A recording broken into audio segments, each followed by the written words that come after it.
రాజ్యసభ సభ్యులు అనిల్ కుమార్ యాదవ్ అన్న గారికి, కృష్ణమోహన్ అన్న గారికి, శారదక్క గారికి, వేదిక మీద ఉన్న గౌరవ పెద్దలందరికీ, ఎందుకంటే పెద్దవాళ్ళు మాట్లాడేది ఉంది, సమయం చాలా తక్కువ ఉంది కాబట్టి వేదిక మీద ఆసీనులైనటువంటి గౌరవ పెద్దలకు, ఇక్కడ వచ్చినటువంటి మా కుల బంధువులందరికీ పేరు పేరున హృదయపూర్వక నమస్కారాలు.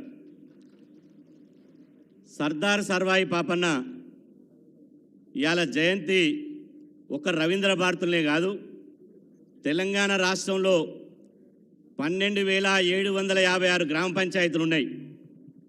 ప్రతి గ్రామంలో సర్దార్ సర్వాయి పాపన్న జయంతిని ఈరోజు పెద్ద ఎత్తున నిర్వహించుకోవడం జరుగుతుంది. అసలు ఎవరి పాపన్న, ఎందుకు ఇంత పెద్ద ఎత్తున స్పందన ఉంది, ఎందుకు ఈ జయంతి చేయాలనే దాని మీద చాలామంది మాట్లాడారు. నేను ఎక్కువ మాట్లాడకుండా ఇవాళ క్షత్రియుడే కత్తి పట్టాలే, క్షత్రియుడే రాజ్యమేలాలే, క్షత్రియుడే రాజు కావాలనే ఒక మనువాద సిద్ధాంతాన్ని పటాపంచలు చేస్తూ, క్షత్రియుడు కాదురా కత్తి మేము కూడా పడతాం, ఈ రాజ్యాన్ని ఏలే మొనగాళ్ళ మేము అని చెప్పి ఇవాళ మొఘలు సామ్రాజ్యం మీద 374 సంవత్సరాల క్రితమే ఇవాళ గోల్కొండ కోటకు ఇవాళ బారులు తన సైన్యాన్ని దండుగట్టి గోల్కొండ కోటను ఏలినటువంటి ఈ భారతదేశంలోనే తొలి బహుజన చక్రవర్తి మన సర్దార్ సర్వాయి పాపన్న అని చెప్పి సందర్భం గుర్తు చేస్తున్నా. మన తెలంగాణ గడ్డ మీద ఇవాళ పుట్టి అమ్మ కళ్ళమిటేమొస్తుంది, తాళ్ళెక్కిటేమొస్తుంది, కొడితే గోల్కొండ కోటనే కొట్టాలే, ఏలితే ఈ రాజు ఈ రాజ్యాన్ని ఏలాలని చెప్పినటువంటి గొప్ప నాయకుడు మన పాపన్న అని చెప్పి సందర్భం గుర్తు చేస్తున్నా.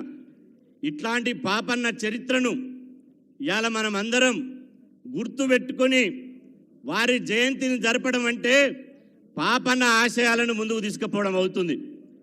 పాపన్న మన జాతిలో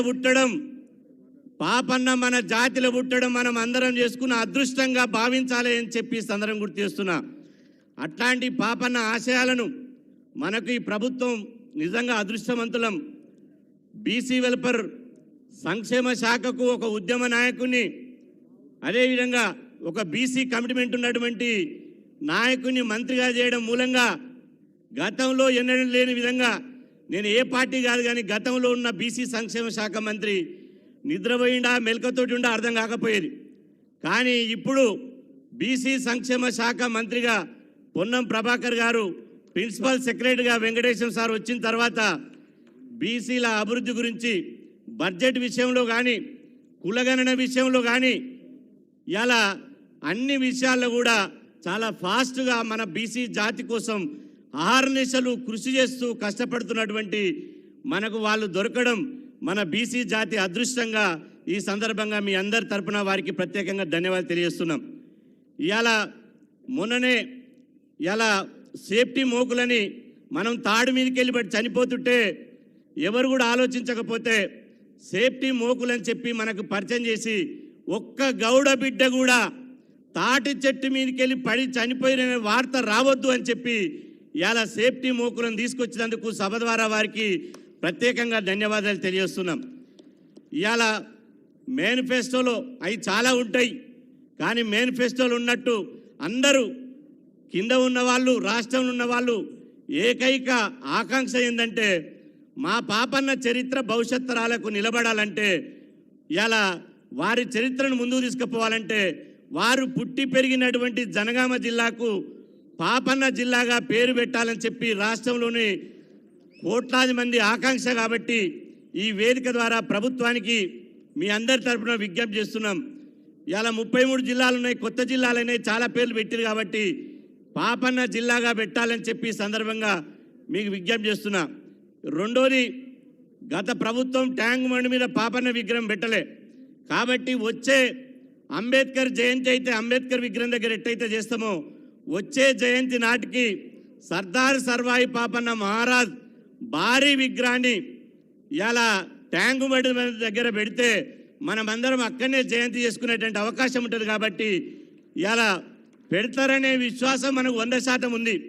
ఎందుకంటే మనం ఏది మాట్లాడుతున్నామో అది జీవో రూపకంలో తీసుకొస్తూ ఖచ్చితంగా మీకంటే ఫస్ట్ టైం ఏం చేస్తామని చెప్పి వాళ్ళు అంటున్నారు. కాబట్టి ఖచ్చితంగా మన గౌరవ ఉప ముఖ్యమంత్రి వర్యులు ఇక్కడే ఉన్నారు కాబట్టి, మన గౌరవ మంత్రివర్యులు ఉన్నారు కాబట్టి ఖచ్చితంగా ఈ రెండు అంశాల్లో సానుకూలంగా స్పందిస్తారని చెప్పి సందర్భంగా తెలియస్తూ, ఇక చివరిగా ఏంటంటే రాష్ట్రమంతా ఏ కూడల దగ్గర కూర్చున్నా ఒకటే చర్చ. గ్రామ పంచాయతీ ఎన్నికలు అవుతున్నాయి. టీఆర్ఎస్ ప్రభుత్వం స్థానిక సంస్థలు రిజర్వేషన్ తగ్గించి అన్యాయం చేసింది. కాంగ్రెస్ ప్రభుత్వం వస్తే మాకు రిజర్వేషన్ వేస్తుందని చెప్పి గంపెడ ఆశతోటి ఉన్నారు. ఇవాళ గొప్ప అవకాశం ఏంటంటే కులగణన చేయాలని చెప్పి, ఇది వేదిక కాకపోయినా గౌరవ పెద్దలు రాహుల్ గాంధీ గారు దేశవ్యాప్తంగా కులగణన చేయాలని చెప్పి రాహుల్ గాంధీ గారు దేశంలో 70 కోట్ల మంది బీసీల తరపున వారు గొంతు వినిపిస్తున్నందుకు ఒకసారి రాహుల్ గాంధీ గారికి చప్పట్ల ద్వారా ప్రత్యేకంగా ధన్యవాదాలు తెలియజేస్తున్నాం. ఇదే సమయంలో ఇక్కడ కూడా గౌరవ మంత్రివర్యులు పొన్నం ప్రభాకర్ గారు వారు అసెంబ్లీలో అసెంబ్లీలో చెప్పారు, నా అదృష్టం, నా జాతి కోసం నేను ఈ ప్రవేశపెట్టే అవకాశం వచ్చిందని వారు చెప్పారు. కాబట్టి అసెంబ్లీలో తీర్మానం చేశారు, క్యాబినెట్లో తీర్మానం చేశారు, జీవో నెంబర్ 26 కూడా తీసుకొచ్చారు. కాబట్టి గ్రామ పంచాయతీ ఎన్నికల ముందే కులగణన చేసి బీసీ రిజర్వేషన్లు 42% పెంచాలని చెప్పి ఈ వేదిక ద్వారా గౌరవ రాష్ట్ర ప్రభుత్వాన్ని, గౌరవ ఉప ముఖ్యమంత్రి, గౌరవ మంత్రివర్యుల్ని మీ చప్పట్ల ద్వారా మరొకసారి విజ్ఞప్తి చేస్తూ, పేపర్ కార్పొరేషన్ కూడా వేయలేదు, మొన్న కార్పొరేషన్ చైర్మన్ లేచారు, అభినందనీయం. సామాజిక న్యాయం కూడా చేయాలి రాహుల్ గాంధీ గారు చెప్పినట్టు.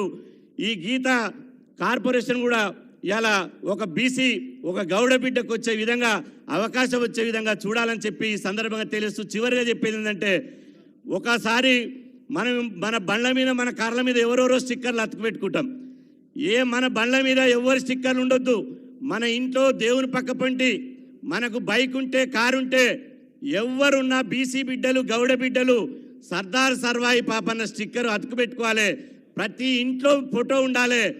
ఊరికొక సర్వాయి పాపన్న ఉట్టాలి, ఇంటికొక సర్వాయి పాపన్న ఉట్టాలి.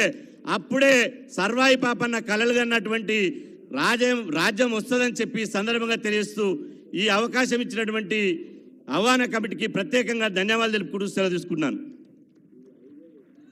థ్యాంక్ యూ సీనన్న. ఇప్పుడు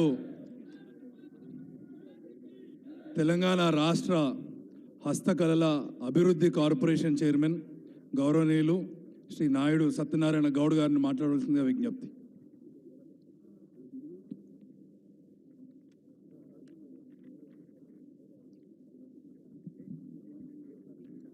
సభాధ్యక్షులు, ముఖ్య అతిథిగా వచ్చేసినటువంటి మన ప్రీతమ నాయకులు, బడుగు బలహీన వర్గాల ఆశాజ్యోతి, మన ఉప ముఖ్యమంత్రి మల్లు బట్టి విక్రమార్క గారు,